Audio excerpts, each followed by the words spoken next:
وقت اور دولت۔ ایک بادشاہ نے اعلان کیا کہ جو شخص جھوٹ بولتے ہوئے پکڑا گیا اس کو 5 دینار جرمانہ ہوگا۔ لوگ ایک دوسرے کے سامنے بھی ڈرنے لگے کہ اگر جھوٹ بولتے ہوئے پکڑے گئے تو جرمانہ نہ ہو جائے۔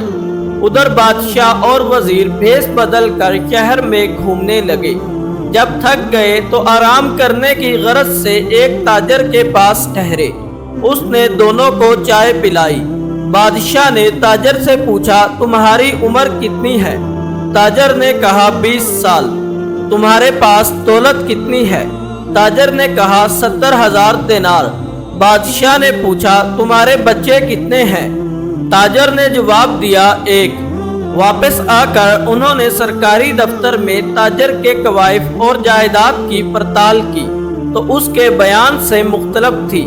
بادشاہ نے تاجر کو دربار میں طلب کیا اور وہی 3 سوالات دہرائے۔ تاجر نے وہی جوابات دیے۔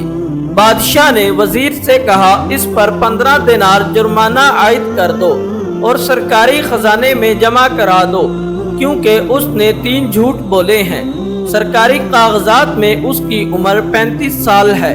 اس کے پاس 70,000 دینار سے زیادہ رقم ہے اور اس کے 5 لڑکے ہیں۔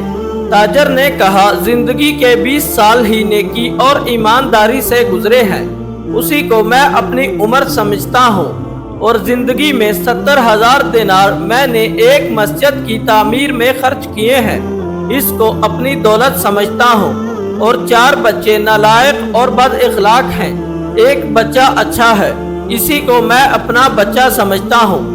یہ سن کر بادشاہ نے جرمانے کا حکم واپس لے لیا اور تاجر سے کہا ہم تمہارے جوابات سے خوش ہوئے ہیں۔ وقت وہی شمار کرنے کے لائق ہے جو نیک کاموں میں گزر جائے، دولت وہی قابل اعتبار ہے جو راہ خدا میں خرچ ہو، اور اولاد وہی جس کی عادتیں نیک ہوں۔